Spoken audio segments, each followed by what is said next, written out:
অন্ধ ব্যক্তির কাছে গিয়ে ফেরেশতা বলতেছে যে আমি মুসাফির, আমাকে হয়তো তুমি চিনতে পেরেছো, আর একবার দেখা হয়েছিল অনেক দিন আগে। আমি এখন একটু বিপদে পড়ছি, গন্তব্যে পৌঁছানোর মতো আমার পর্যাপ্ত পরিমাণ সামানা নাই। তুমি যদি আমাকে হেল্প করতে তাহলে আমার উপকার হইতো। এই অন্ধ লোকটা বলতেছে, হ্যাঁ তুমি ঠিকই বলেছ, আল্লাহ আমাকে এখন অনেক নিয়ামত দিয়েছে। আমি পূর্বে অন্ধ ছিলাম, আমি কিছুই দেখতে পারতাম না, কিন্তু আল্লাহ আমাকে এখন দৃষ্টিশক্তি দান করেছে, যার কারণে আশপাশের সবকিছু দেখতে পাই। তুমি একটা ছাগল দিয়ে গিয়েছিলে, ওই ছাগলের মাধ্যমে বাড়াইতে বাড়াইতে আল্লাহ আমাকে অসংখ্য ছাগলের পাল, ভেড়ার পাল আর সম্পদ দান করেছে। আজকে আমার কোনো আপত্তি থাকবে না, আমার সম্পদ থেকে তুমি যা খুশি যেখান থেকে মন চাই সেখান থেকে নিয়ে যাও। সুবহানাল্লাহ বলি। ফেরেশতা বলে, ও অন্ধ, যাও, আমি খুশি হয়ে গেলাম। সম্পদ তো নিতে আসি নাই, পরীক্ষা করার জন্য আসছিলাম। পরীক্ষায় তুমি পাশ করেছো, আল্লাহ তোমাকে নিয়ামত দিয়েছে। নিয়ামত পেয়ে তুমি দাম্ভিক হও নাই, অহংকারী হও নাই। নিয়ামত পেয়ে, সম্পদ পেয়ে তুমি অতীত ভুলো নাই, তোমার অতীতের কথা স্মরণ রেখেছ। যাও, আমি তোমার সম্পদের জন্য আরো দোয়া করে গেলাম। আমরা মুসলিম, আমরা মুসলমান। মুসলমানদের বুনিয়াদ হচ্ছে 5টা, যেগুলোকে খুঁটি বলা হয়, স্তম্ভ বলা হয়। বুনিয়াল ইসলাম আলা খামসিন। ইসলামের বেনা কয়টি? 5টি। শাহাদাতি আল্লাহ ইলাহা ইল্লাল্লাহ, 1 নাম্বার ঈমান, কালিমাতুশ শাহাদ। আমরা আশহাদু আল্লা ইলাহা ইল্লাল্লাহ ওয়া আশহাদু আন্না মুহাম্মাদান, এই কালিমাতু শাহাদা যে পড়লাম, তো আমরা সাক্ষী দিয়েছি আল্লাহ ছাড়া আর কোনো মাবুদ নাই, এবং মুহাম্মদ মুস্তাফা সাল্লাল্লাহু আলাইহি ওয়াসাল্লাম আল্লাহ পাকের বান্দা ও রাসূল। এটা হচ্ছে ঈমান। ঈমান আনার পরেই প্রত্যেকটা মানুষ, তাদের নাম হয়ে যায় মুসলিম, মুসলমান। যখন তাওহীদের উপর বিশ্বাসী হয় মানুষ, যখন আল্লাহ এবং রাসূলকে মেনে নেয়, তখন মানুষ হয়ে যায় মুসলমান, মুসলিম। আর এই মুসলমানদের মুসলিম হওয়ার সাথে সাথে দ্বিতীয় নাম্বার যে আমল ফরজ হয়ে যায়, সেটা হচ্ছে ইকামিস সালাহ, নামাজ কায়েম করা। সারা বছর ধনী গরিব, রাজা বাদশাহ সবার উপর 5 ওয়াক্ত নামাজ, বালেগ বালেগা নারী পুরুষের উপর 5 ওয়াক্ত নামাজ পড়া কি?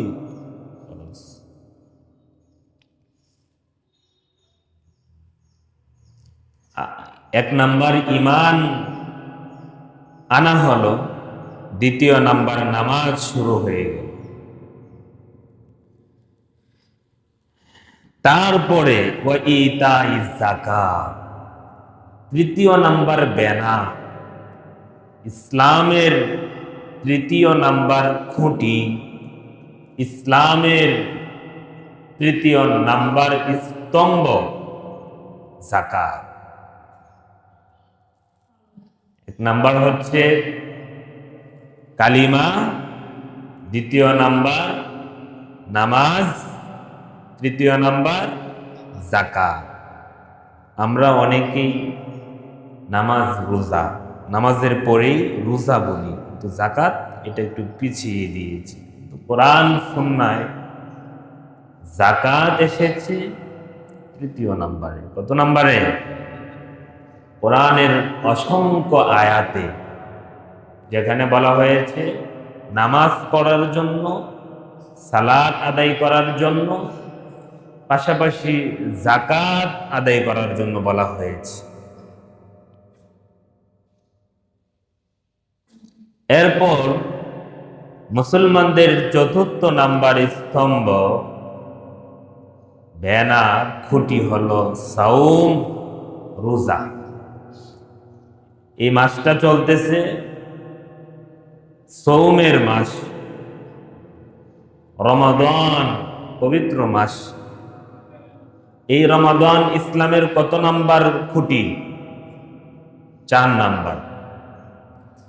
এরপরে যখন পবিত্র রমাদানে রোজা আদায় করা হলো, রোজা রাখা হলো, এরপর কয়েক মাস পরে আসে হজের মাস।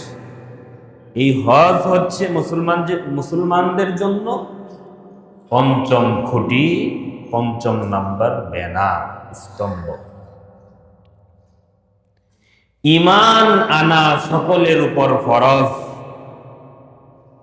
নামাজ আদায় করা প্রতিদিন প্রাপ্তবয়স্ক নারী পুরুষের উপর ফরজ, ধনী গরিব সবার উপর ফরজ। যাকাত সবার জন্য ফরজ নয়। যাকাত হচ্ছে যাদের পর্যাপ্ত পরিমাণ সম্পদ হয়েছে তারা যাকাত আদায় করতে হবে। পর্যাপ্ত পরিমাণ, নেশাব পরিমাণ সম্পদ যখন অর্জিত হয়, আপনার যখন নেশাব পরিমাণ সম্পদ হবে, এই সম্পদের মধ্যে একটা গরিবের অংশ চলে আসে আল্লাহর পক্ষ থেকে।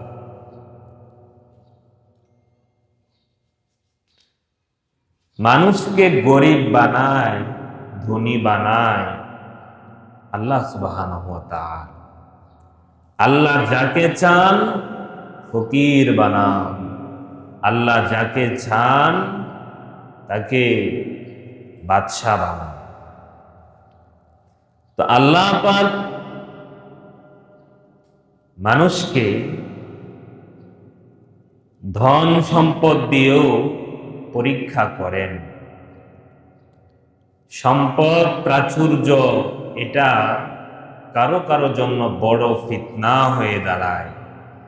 সম্পদ, টাকা পয়সা কখনো কখনো পথভ্রষ্ট করে, বিপদগামী করে, জাহান্নামের দিকে নিয়ে যায়। যাকাত, যাকাত দেওয়ার পরিমাণ সম্পদ যদি কারো হয়ে যায়, সে যদি যাকাত আদায় না করে তার মাল অপবিত্র রয়ে যায়, তার সম্পদের মধ্যে অন্যের হক থেকে যায়। এর জন্য ইহকাল পরকাল উভয় জগতে শাস্তি ভোগ করতে হবে। পরকালের শাস্তি খুবই ভয়াবহ হবে, দুনিয়াতেও ক্ষতিগ্রস্ত হবে। এজন্য অনেক মুসলমান তারা মনে মনে নিয়ত করে বা কখনো কখনো দোয়াই করে যে আল্লাহ আমাদেরকে সম্পদ দান করেন, অর্থবিত্ত দেন, তাহলে আমরা গরিবদেরকে উপহার দিব, গরিবদের পাশে দাঁড়াবো, ইসলামের খেদমত করব, মানুষের কল্যাণের কাজ করব। কিন্তু যখন প্রাচুর্য পায়, সম্পদ পায়, টাকা পয়সা হয়, সব ওয়াদা প্রতিশ্রুতি ভুলে যায়। এরকম ঘটনা কোরআন হাকিমেও বর্ণিত হয়েছে। মানুষ যখন বিপদে পড়ে তখন আল্লাহকে ডাকাডাকি করে। বিপদ থেকে মুক্তি হওয়ার পর, বিপদ থেকে মুক্তি পাওয়ার পর তখন সে অহংকারী, দাম্ভিক হয়ে যায়, আল্লাহকে ভুলে যায়। বুখারী মুসলিম শরীফে একটি হাদিস এসেছে, বনু ইসরাইল, এদেরকে নিয়ে তো দারুণ দারুণ ঘটনা কোরআন হাকিমে এবং হাদিসে আছে। এটাও একটা খুব চমৎকার ঘটনা। বনু ইসরাইলের মধ্যে আল্লাহ পাক একজন ফেরেশতা পাঠিয়েছে মানব বেশে, ছদ্মবেশে, মানুষের সূরত নিয়ে। বনু ইসরাইল গোত্রে গিয়ে দেখে ফেরেশতা, দেখলো একজন লোক কুষ্ঠরোগী, তার শরীরের চামড়া, ত্বক ক্ষতিগ্রস্ত হয়েছে ভয়াবহভাবে।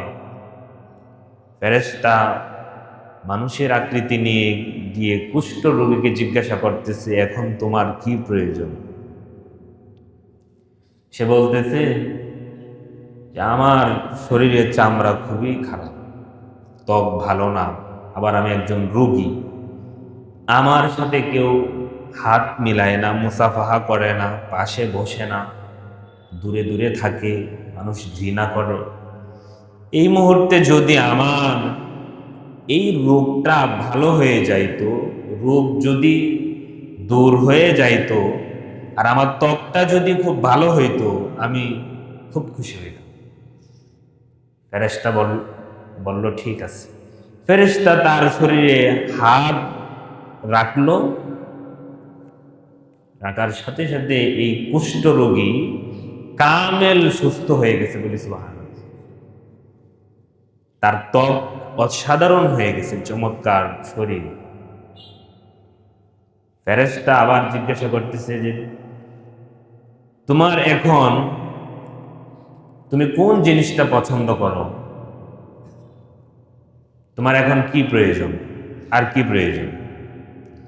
কুষ্ঠরোগী বলতেছে, এখন যদি আমার একটা উট থাকতো তাহলে খুবই ভালো হইতো, উট দিয়ে আমি বিভিন্ন মালামাল বহন করতে পারতাম, ব্যবসা করতে পারতাম, আমার জন্য উপকারী হইত।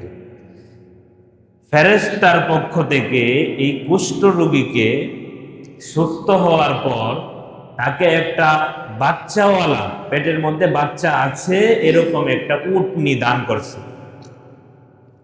উটনি দান করার পর এরপর এই ফেরেশতা তার থেকে বিদায় নিয়ে চলে গেল। একই গ্রামের আরেক জায়গায় গিয়ে দেখে একজন টাকলা, টাক মাথাওয়ালা লোক, তার মাথায় চুল নাই। তো এটা খুব স্বাভাবিক বিষয়, আমাদের অনেকেরই হয়, খারাপ কিছু না এটা, কিন্তু দেখতে একটু অসুন্দর লাগে, ঠিক না? চুল আল্লাহর পক্ষ থেকে অনেক বড় নিয়ামত। যাদের মাথায় চুল নাই তারা অস্বস্তিতে পড়ে মাঝে মাঝে, তাদের মনে একটা ব্যথা থাকে, যদি আমার মাথার চুল থাকতো কতই না ভালো হইতো। ফেরেশতা জিজ্ঞাসা করতেছে, তোমার এই মুহূর্তে কি প্রয়োজন, তুমি কি পছন্দ করো? ফেরেশতা বলল, আমার মাথায় চুল নাই, যদি চুল দিত আল্লাহ কতই না ভালো হইতো। ফেরেশতা বলল ঠিক আছে, তার মাথায় হাত রাখলো, এই টাকলার মাথায় চুল সাথে সাথে গজিয়ে উঠলো, বলি সুবহানাল্লাহ। ফেরেশতা জিজ্ঞাসা করতেছে, তোমার আর কি দরকার এখন? এই টাকলা মাথাওয়ালা সে বলতেছে যে আমার একটা যদি গাভী হইতো অনেক উপকার হইতো এখন। তো ফেরেশতা তাকে একটা গাভী দিল, এমন গাভী যার পেটে বাচ্চা আছে। তো গাভী দিয়ে এখান থেকে বিদায় নিয়ে চলে গেল। একই গ্রামে আরেক জায়গায় গিয়ে দেখে একজন অন্ধ লোক, চোখে দেখে না। এই এই তিনজন লোক আবার গরিব ছিল। যাকে উট দিয়েছে সেও গরিব, টাকলা যে সেও গরিব, অন্ধ ব্যক্তিটাও গরিব। ফেরেশতা গিয়ে বলতেছে, তোমার এই মুহূর্তে তোমার জীবনে সবচেয়ে বড় কি স্বপ্ন বা তোমার চাওয়া পাওয়া? অন্ধ ব্যক্তি বলতেছে, আমার এই মুহূর্তে আর এই পৃথিবীর নিয়ামত দেখার চেয়ে আর কি বড় চাওয়া পাওয়া হইতে পারে? জন্মের পরে একটা বারও এই জগৎটাকে দেখতে পারলাম, আশপাশে কত কিছু, কত তরুলতা, উদ্ভিদ, গাছ গাছালি, ফসল, কত কিছুই আল্লাহ দিয়েছে, কিছুই দেখতে পারিনি। তা আমার অন্ধত্ব থেকে যদি আমি মুক্তি পাইতাম তাহলে অনেক ভালো হইত। ফেরেশতা তার হাত অন্ধ ব্যক্তির চোখে রাখলো, সে চোখের জ্যোতি ফিরে পেল, বলি সুবহান। সে দেখতে পাইল জগৎকে। ফেরেশতা আবার জিজ্ঞাসা করতেছে, তোমারে আর কি প্রয়োজন এখন? সে বলতেছে, আমি তো খুব ছাগলকে পছন্দ করি, যদি আমার একটা ছাগল থাকতো কত ভালো হইতো। ফেরেশতা বলল, যাও, তোমাকে একটা ছাগল দিলাম, যে ছাগলের পেটে বাচ্চা আছে। ফেরেশতা বিদায় নিয়ে চলে গেছে। আর এদিকে এই উট থেকে বাচ্চা হইল, প্রতি বছরে বছরে বাচ্চা হয়ে অনেক বাচ্চা হয়েছে। এই উট দিয়ে ব্যবসা বাণিজ্য করে করে উটওয়ালা যে কুষ্ঠ রোগী ছিল, সে অনেক বড় ধনাঢ্যবান প্রাচুর্যবান ব্যক্তি হয়ে গেছে। যে টাকলা ছিল গাভী পেয়ে, সেও অনেক বড় ধনী হয়ে গেছে। যে অন্ধ ছিল সেও অনেক বড় ধনী হয়ে গেছে। অনেক বছর পরে এই ফেরেশতা পরীক্ষা করার জন্য আবার আসছে কুষ্ঠ রোগীর কাছে। আইসা বলতেছে যে আমি তো অনেক গরিব মানুষ, মুসাফির মানুষ, সফরের মধ্যে আইসা আমার টাকা পয়সা সব শেষ হয়ে গেছে। এখন আমি যে আমার গন্তব্যে পৌঁছাবো এরকম কোনো সামানা নাই। আল্লাহ তোমাকে অনেক নিয়ামত দিয়েছে, অনেক পয়সা দিয়েছে, ধন দৌলত দিয়েছে, তুমি কি আমাকে একটু হেল্প করবা? আমাকে কি একটু সহযোগিতা করতে পারবা? তুমি তো মনে হয় আমাকে চিনতে পারছো। তো সে এমন একটা ভাব নিছে যে চিনিই নেই, চিনতেই পারে নাই। তারপরও ফেরেশতা সে বলতেছে যে তুমি কি ভুলে গেছো? তুমি কি কুষ্ঠরোগী ছিলে না? তোমার ত্বক খুব খারাপ ছিল, তোমার পাশে কেউ বসতো না, তুমি গরিব ছিলে, তোমার সম্পদ ছিল না। এভাবে যখন ভেঙ্গে বলল, তখন এই লোক একটু লজ্জিত হলো এবং তার ভিতরে ক্রোধ, রাগ তৈরি হইল। সে বলে উঠল, আমি প্রাচুর্য সম্পদ পেয়েছি পৈতৃক উত্তরাধিকারী সূত্রে, বাপদাদাদের সম্পদে, আর আমি তো কখনো অসুস্থই ছিলাম না। একথা বলার পর ফেরেশতা বদদোয়া করলো যে তুমি মিথ্যা বলছো, আর তুমি যদি মিথ্যা বলে থাকো আল্লাহ যেন তোমার পূর্বের অবস্থা ফিরাইয়া দেয়। এই দোয়া করে চলে গেছে। সে কুষ্ঠরোগী ছিল, আবার কুষ্ঠরোগী হয়েছে, গরিব ছিল, আবার গরিব হয়ে গেছে। অর্থাৎ আল্লাহ নিয়ামত দিয়েছিল, নিয়ামতকে কদর করে নাই, আল্লাহর শুকরিয়া আদায় করে নাই, গরিবকে সহায়তা করে নাই, আল্লাহ তাকে পূর্বের অবস্থায় ফিরাই দিয়েছে।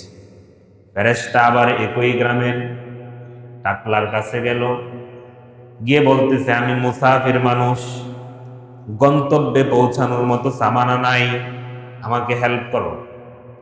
এই লোকও এমন ভাব নিল যে ও কখনোই টাকলা ছিল না এবং কখনোই গরিব ছিল না। ফেরেশতা বদদোয়া দিল, এই লোকও পূর্বের মতো টাকলা হয়ে গেছে, আবার গরিবও হয়ে গেছে, তার সমস্ত সম্পদ নষ্ট হয়ে গেছে। তৃতীয় নাম্বার ব্যক্তির কাছে ফেরেশতা গেল, অন্ধ ব্যক্তির কাছে। অন্ধ ব্যক্তির কাছে গিয়ে ফেরেশতা বলতেছে যে আমি মুসাফির, আমাকে হয়তো তুমি চিনতে পেরেছো, আর একবার দেখা হয়েছিল অনেক দিন আগে। আমি এখন একটু বিপদে পড়ছি, গন্তব্যে পৌঁছানোর মতো আমার পর্যাপ্ত পরিমাণ সামানা নাই। তুমি যদি আমাকে হেল্প করতে তাহলে আমার উপকার হইতো। এই অন্ধ লোকটা বলতেছে, হ্যাঁ তুমি ঠিকই বলেছ, আল্লাহ আমাকে এখন অনেক নিয়ামত দিয়েছে।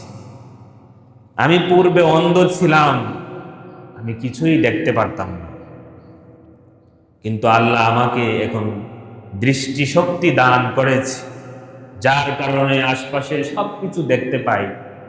তুমি একটা ছাগল দিয়ে গিয়েছিলে, ওই ছাগলের মাধ্যমে বাড়াইতে বাড়াইতে আল্লাহ আমাকে অসংখ্য ছাগলের পাল, ভেড়ার পাল আর সম্পদ দান করেছে।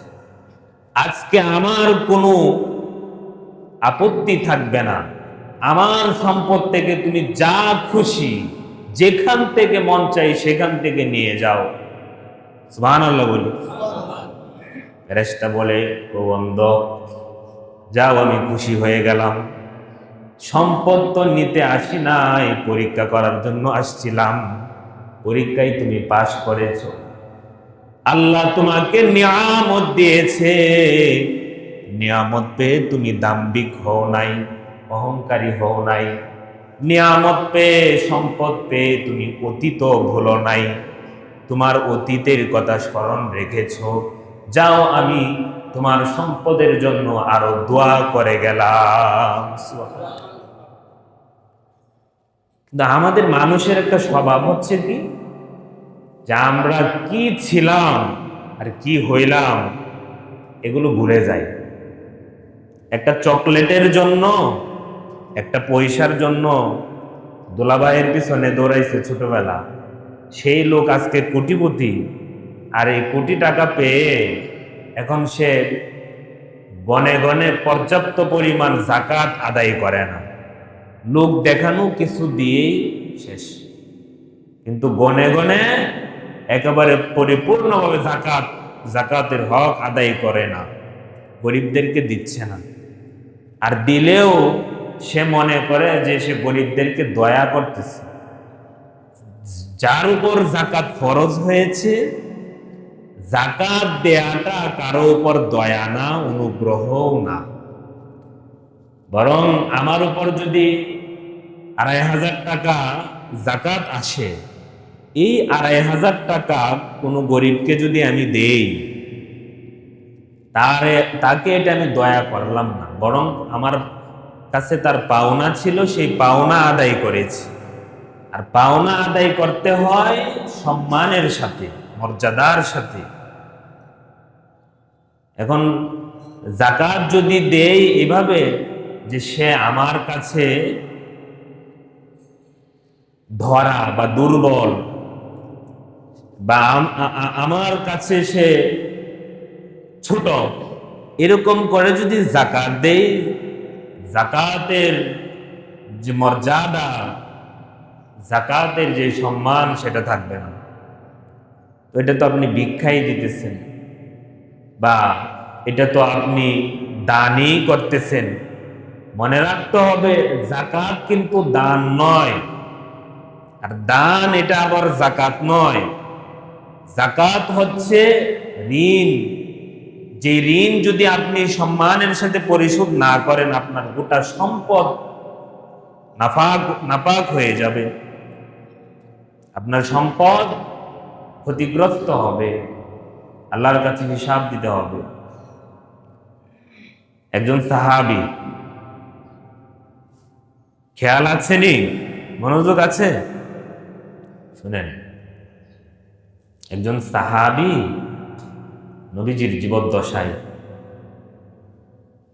সালামা ইবনে আবি হাতেম, তাফসীরের কিতাবের মধ্যে আছে ঘটনা। এই সাহাবী নবীজির কাছে গিয়ে বলতেছে, ইয়া রাসূলুল্লাহ, ইয়া হাবিবাল্লাহ, আপনি একটু দোয়া করেন আমার জন্য, যেন আল্লাহ আমাকে অঢেল সম্পদ দান করে। নবীজি বলতেছে, সালাবা ইবনে আবি হাতেম, তুমি কি নবীজির তরিকা পছন্দ করো না? তুমি কি নবীজির চাল চলন, তার মানহাজ তরিকা তুমি পছন্দ করো না? সালাবা বলতেছে, অবশ্যই ইয়া রাসূলুল্লাহ। নবীজি বলেন, তুমি সম্পদ, তোমার যেন অঢেল সম্পদ হয়, প্রাচুর্য হয়, এজন্য তুমি আমার কাছে দোয়া করতেছো। এরকম দোয়া তো আমি করি না। যদি দোয়া করতাম তাহলে আল্লাহ পাক তো আমাকে ক্ষমতা দিয়েছিল যে এই মদিনার মধ্যে যে পাহাড়গুলো আছে, যদি দোয়া করি প্রত্যেকটা পাহাড়কে আল্লাহ স্বর্ণ বানিয়ে দিবে। শুধু তাই নয়, পাহাড়গুলো স্বর্ণের হয়ে হয়ে আমার পিছনে পিছনে ছুটবে, যেখানে যাব সেখানেই স্বর্ণের পাহাড় থাকবে। কিন্তু আমি তো সাধারণ জীবন আমি গ্রহণ করেছি, আমি তো গরিবী জীবন পছন্দ করেছি, ওই রকম দোয়া তো আমি করি নাই। তো সালাবা ইবনে আবি হাতেম এই কথা শুনে হয়তো একটু লজ্জা পেয়েছে, চলে গেছে, আর কিছু বলেন। এই উনি কি করলো, আবার আসছে আরেকদিন, এসে বলতেছে, ইয়া রাসূলুল্লাহ, আপনি দোয়া করেন আল্লাহ যেন আমাকে অঢেল সম্পদ দান করে, প্রাচুর্য দান করে। আর আমার একটা ভালো নিয়ত আছে, যদি আল্লাহ আমাকে অঢেল সম্পদ দান করে তাহলে আমার গরিব আত্মীয় স্বজন, আশপাশে প্রতিবেশী যাদের অভাব অনটন আছে, তাদেরকে আমি বেহিসাব দান করব। নবীজি বলছে, তাই নাকি? আচ্ছা যাও, দোয়া করে দিলাম, আল্লাহ তোমাকে অনেক সম্পদ দান করবে। সালাবা ইবনে আবি হাতেম দোয়া পেয়ে চলে গেছে। দোয়া পাওয়ার সাথে সাথে তার কয়েকটা ভেড়া ছিল, ছাগল ছিল, এগুলো দ্বিগুণ হইতে শুরু করলো। অল্প দিনের মধ্যে, খুবই অল্প দিনের মধ্যে পুঁই পোকার মতো তার সম্পদ বেড়ে গেছে। সুবহানাল্লাহ। ভেড়ার পাল, ছাগলের পাল, দুম্বার পাল অভাব নাই, অসংখ্য হয়ে গেছে। এই সালাবা ইবনে আবি হাতেম আগে মদিনায় মসজিদে নববীতে 5 ওয়াক্ত নবীজির পিছনে নামাজ পড়তো। সম্পদ বেড়ে গেছে, ছাগলের পাল, দুম্বার পাল, ভেড়ার পাল, এগুলো একদম মদিনায় সংকুলান হয় না। মসজিদে নববী থেকে একটু দূরে চলে যেতে হয়েছে, যার কারণে 5 ওয়াক্ত নামাজ মসজিদে নববীতে আইসা পড়তে পারে না। এখন শুধু আইসা পড়ে যোহর আর আসর, বাকিগুলো সে নিজে নিজে একা একই পড়ে। যখন আরো তার সম্পদ বেড়ে গেল, মদিনা থেকে একটু দূরে গেছে, সেখানেও জায়গা সংকুলান হচ্ছে না, সে মদিনা থেকে আরেকটু দূরে চলে গেল। এখন তো 2 ওয়াক্ত নামাজ যে মসজিদে নববীতে এসে পড়তে পারতো, সেটাও পড়তে পারে না। ওই দূর প্রান্তরে সেখানে নামাজ আদায় করে নে। শুধুমাত্র জুমার দিন আইসা মসজিদে নববীতে নামাজ পড়ে। সম্পদ আরো বাড়তেছে, আরো বাড়তেছে, বাড়তে বাড়তে এমন অবস্থা হইল, সে এখন বাধ্য হয়ে জায়গা সংকুলান হচ্ছে না, এজন্য আরো দূরে চলে গেছে। এখন আইসা জুমার নামাজটাও পড়তে পারে না, বলি নাউজুবিল্লাহ। নবীজি একদিন জিজ্ঞাসা করতেছে সাহাবীদেরকে, কোথায় সালাবা ইবনে আবি হাতেম? সাহাবীরা বলল, আল্লাহ তাকে অনেক সম্পদ দিয়েছে, অনেক প্রাচুর্য দিয়েছে। তার ভেড়ার পাল, দুম্বার পাল, ছাগলের পালের জায়গা সংকুলান হয় না, এই জন্য অনেক দূরে চলে গেছে, মদিনা থেকে অনেক দূরে চলে গিয়েছে। নবীজি বলতেছে, হায় আফসোস, হায় আফসোস সালাবা, হায় আফসোস সালাবা। যে সম্পদ, যে প্রাচুর্য আল্লাহ ভুলিয়ে দেয়, মালিকের কথা ভুলিয়ে দেয়, সেই সম্পদ সম্পদ না, সেটা গজব। সবাই বলি নাউজুবিল্লাহ। নবীজি আফসোস করলেন সালাবার জন্য। এমন সময় এই নবীজির এরকম কথা বলতেছেন, এমন সময়ের মধ্যে যাকাত আদায় করার আয়াত অবতীর্ণ হয়ে গিয়েছে। আল্লাহ পাক কোরআন হাকিমে বলেন, খুয মিন আমওয়ালিহিম সাদাকাতান তুতাহহিরুহুম ওয়া তুযাক্কিহিম বিহা ওয়া সাল্লি আলাইহিম ইন্নাস সালাতাকা সাকানুল লাহুম ওয়াল্লাহু সামিউন আলীম। আল্লাহ পাক বলতেছেন, খুয মিন আমওয়ালিহিম, তাদের সম্পদ থেকে, তাদের প্রাচুর্য থেকে, তাদের মাল থেকে যাকাত আদায় করুন। নবীজিকে আল্লাহ নির্দেশ দিয়েছে। কে নির্দেশ দিয়েছে? আল্লাহ পাক। ইসলামের মধ্যে যাকাত অত্যন্ত গুরুত্বপূর্ণ বিধান। কারণ এই যাকাতের মধ্যে হাজার হাজার মিসকিন, ফুকারা, গরিব, অসহায়, নিঃস্ব মানুষদের জন্য হক আছে। এই জন্য আল্লাহ যাকাতের ব্যাপারে অনেক কঠোর। আবু বকর যাকাত অস্বীকারীদের বিরুদ্ধে যুদ্ধ ঘোষণা করেছিলেন, জিহাদ ঘোষণা করেছিলেন। নামাজ পড়ে কিন্তু যাকাত দেয় না, তার বিরুদ্ধেও লড়াই হবে, যুদ্ধ হবে, জিহাদ হবে। তো আয়াত নাজিল হয়ে যাওয়ার পর নবীজির ফরমান চিঠি দিয়ে যাকাত আদায় করার জন্য দুইজন লোক এই সালাবা ইবনে আবি হাতিবের কাছে পাঠাইছে। আরো একজন, আরেকটা গোত্র বনু সুলাইম গোত্রের কাছেও এই দুটা লোকেই চিঠি নিয়ে গেছিল যাকাত আদায় করার জন্য। তো এই সালাবা ইবনে আবি হাতিব, সে তো নিঃস্ব ছিল, গরীব ছিল, তাকে অঢেল সম্পদ আল্লাহ দান করেছে। তার কাছে গিয়ে দুইজন নবীজির পক্ষ থেকে দুইজন ব্যক্তি গিয়ে বলতেছে, দুইজন সাহাবী গিয়ে বলতেছে, সালাবা, নবীজির পক্ষ থেকে ফরমান এসেছে, তুমি যাকাত আদায় করো। সালাবা বলছে যে, দেখো তো কি কি নির্দেশনা, আইনগুলো কি কি, দেখি পড়ে।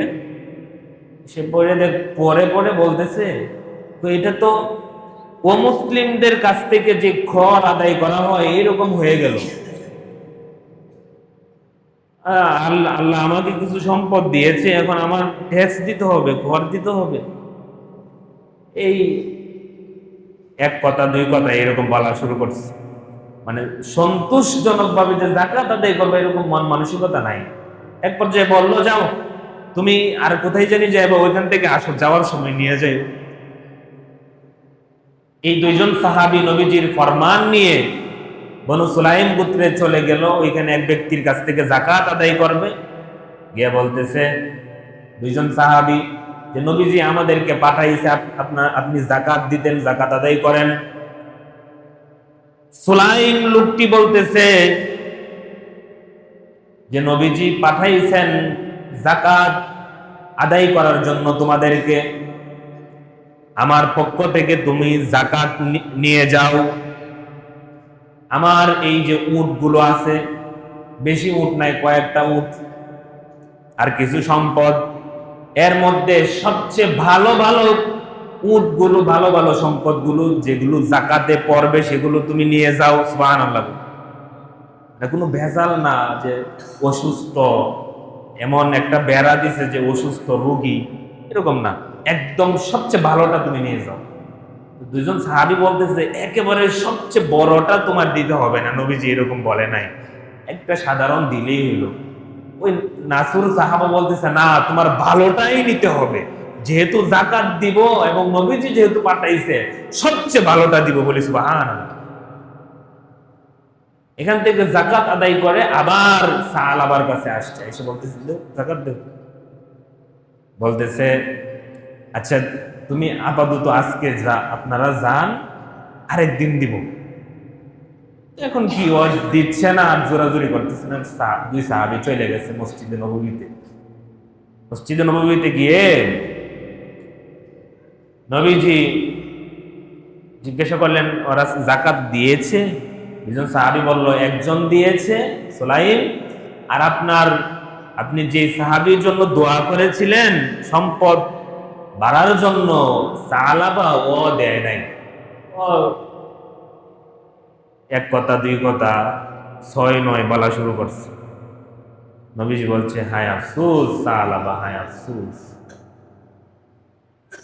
তো ওই নবীজি আফসোস করলেন, কিন্তু এই সালাবা ইবনে আবি হাতেমের জন্য আল্লাহ পাক কোরআন হাকিমে একটা আয়াত অবতীর্ণ করে দিয়েছে। আল্লাহ পাক বলতেছেন, আয়াত রাত্রে অবতীর্ণ হয়েছে মসজিদ নববীতে। আবার এই মসজিদে নববীতে সালাবা ইবনে আবি হাতেমের একজন মামা ছিল, সেও এই আয়াত শুনতেছে। নবীজি পরে শোনাইলেন, وَمِنْهُمْ مَنْ عَاهَدَ اللَّهَ لَئِنْ آتَانَا مِنْ فَضْلِهِ لَنَصَّدَّقَنَّ وَلَنَكُونَنَّ مِنَ الصَّالِحِينَ। আল্লাহ পাক আয়াত অবতীর্ণ করে দিলেন। আল্লাহ পাক বলতেছেন ওয়ামিনহুম মান আহাদাল্লাহ, আর তাদের মধ্যে কিছু মানুষ, কিছু লোক আল্লাহর সাথে অঙ্গীকার করে যে লাইন আতানা মিন ফাদলিহি, যদি আল্লাহর পক্ষ থেকে তাদেরকে সম্পদ দেওয়া হয়, অনুগ্রহ দেওয়া হয়, লানাসাদ্দাকান্না, অবশ্যই অবশ্যই যাকাত দিবে, সদকা করবে, গরিব দুঃখী অসহায় মানুষদের সাথে থাকবে। ওয়ালানাকুনান্না মিনাস সালিহিন, এবং দান খয়রাত করবে এবং অবশ্যই তারা নেককারদের অন্তর্ভুক্ত থাকবে, এরকম ওয়াদা করছে। এটা সালাবা ইবনে আবি হাতেমের বিষয়ে এই আয়াত অবতীর্ণ হয়েছে। মুফাসসিরিনে কেরামগণ বলেন, এই আয়াত শুনে সালাবা ইবনে আবি হাতেমের মামা রাতেই চলে গেছে ওই মরুভূমির মধ্যে, যেখানে সালাবা ভেড়ার পাল, দুম্বার পাল, ছাগলের পাল নিয়ে খুব শাহিন শাহ জিন্দিগি কাটাইতেছে, ধনী হয়ে গেছে। মামু গিয়ে বলতেছে, বাগিনা ঘুমাইতেছ, তোমার বিরুদ্ধে আল্লাহ আয়াত অবতীর্ণ করে দিয়েছে।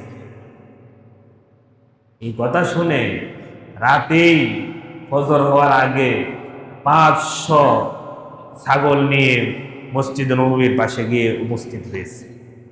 আয়েশা বলতেছে, নবীজি আয়েশা সকালে ফজরের সময় নামাজ পড়াবে, এমন সময় দেখে এতগুলো ছাগল। নবীজি বলতেছে, এখন তো কোনো কোথাও যুদ্ধ টুদ্ধ নাই, তো আমরা জিহাদে গাজওয়াতে যাই নাই, এত ছাগল কোথায় থেকে আসলো? দেখা যায় আসতেছে সালাবা আসতেছে, এসে বলতেছে, ইয়া রাসূলুল্লাহ মাফ করবেন, একটু লেট হয়ে গেছে। নবীজি বললেন, এখন আর কাজ হবে না, তোমার এই যাকাত আল্লাহ কবুল করবেন না। বলি নাউযুবিল্লাহ। কোনোভাবেই রাজি করাইতে পারলো না, সে চলে গেল। পরের বছর নবীজি ওফাত হয়ে গেছে। তখন খলিফা হলেন হযরত আবু বকর রাদিয়াল্লাহু তাআলা। পরের বছর সে কি করছে, সাহাবা 1000 ছাগল নিয়ে উপস্থিত হয়েছে। এসে বলতেছে, আবু বকর রাদিয়াল্লাহু তাআলা আনহু, আমার পক্ষ থেকে আপনি যাকাত কবুল করেন। আবু বকর বলে, নবীজি তো এখন দুনিয়াতে নাই, তোমার উপর যে নিষেধাজ্ঞা দিয়ে গেছে সেটা এখনো বহাল। আমরা তো, আমাদের উপর তো আর ওহী আসে না যে আমরা জানতে পারবো আল্লাহ নিষেধাজ্ঞা উঠায় নিছে। যাও, তোমার 1000 ছাগল নিয়ে চলে যাও, তোমার যাকাত কবুল করা হবে না। সে দ্বিতীয় বছরও চলে গেল। এরপরে এভাবে আবু বকরের খেলাফত শেষ হইলে উমরের খেলাফতের সময়ও ওমর রাদিয়াল্লাহু তাআলা আনহুর খেলাফতের সময়ও সে 2000 ছাগল নিয়ে উপস্থিত হয়েছে। ওমর বলে, নবীজি যে নিষেধাজ্ঞা দিয়েছেন সেটা আমি উঠাইতে পারবো না, যাও, তোমার থেকে যাকাত নেওয়া হবে না। ওমরও যাকাত নিল না। তারপর উসমান খলিফা হইল। উসমান রাদিয়াল্লাহু তাআলা আনহুর যুগে সাহাবা মনে করছে যে নতুন খলিফা হয়েছে, এখন হয়তো আমাদের যাকাত কবুল করবে। কিন্তু উসমান রাদিয়াল্লাহু তাআলা আনহু তিনিও বলেন, যেই নিষেধাজ্ঞা রাসূল দিয়ে গিয়েছেন সেটা আমি উঠাইতে পারবো না। সাহাবা 3000 ছাগল নিয়ে উপস্থিত হয়েছিল, কিন্তু তার যাকাত কবুল করা হয় নাই। উসমান রাদিয়াল্লাহু তাআলা আনহুর খেলাফতের সময় সে ইন্তেকাল করেছে। দেখুন, যখন সীমা লঙ্ঘন, সীমানা অতিক্রম করবে, তখন এমন হতে পারে যে আপনি যাকাত দেওয়ার আপনার সুযোগও হবে না, যাকাত দিলেও কবুল করা হবে না। আমি আজকে চিন্তা করতেছি আরো সম্পদ হোক, আরো হোক, আরো হোক, তারপরে যাকাত দিব, সদকা করব, কিন্তু সেই সময় আসার আগেই পৃথিবী ছাড়তে হতে পারে আপনার। সেই সময় আসার আগেই আপনি ফকির হয়ে যেতে পারেন, মিসকিন হতে পারে। আর এমন সময় আসতে পারে যে তখন আপনি যাকাত দিলেও হয়তো আল্লাহ কবুল করবেন। এজন্য মুহতারাম হাজিরিন, মুফতি সাহেবদের কাছ থেকে, আলেমদের কাছ থেকে যাকাতের হিসাব আমরা শিখে নিব। আমরা আমাদের সম্পদ তাদের কাছে গিয়ে বলবো, এই পরিমাণ আছে, আমাদের উপর কি যাকাত ফরজ হয়েছে? যদি যাকাত 100 টাকাও আসে, 2000 টাকাও আসে, 5000 টাকাও আসে, 1 কোটি টাকাও আসে, যাকাত আদায় করতেই হবে। এটা গরিবের হক, এটা গরিবের কাছে আপনি ঋণগ্রস্ত হয়ে আছেন, যদি ঋণ পরিশোধ না করেন আপনার সম্পদ এটা কুলসিত হয়ে যাবে, আপনার সম্পদ নাপাক হয়ে যাবে। এজন্য হাজিরিন, এই রমাদান মাসে ফরজ যে যাকাত সেটা তো অবশ্যই আদায় করব, পাশাপাশি আমরা এমনিও প্রতিদিন 1 টাকা হইলেও, প্রতিদিন 1 টাকা হইলেও আমরা গরিবদের জন্য, মসজিদের জন্য, মাদ্রাসার জন্য আমরা দান করব। পারবো তো ইনশাআল্লাহ? আল্লাহ তাআলা আমাদেরকে বুঝার এবং আমল করার তৌফিক দান করুক। সুবহান রাব্বিকা রব্বিল ইজ্জাতি আম্মা ইয়াসিফুন, সালামুন আলাল মুরসালিন, আলহামদুলিল্লাহ।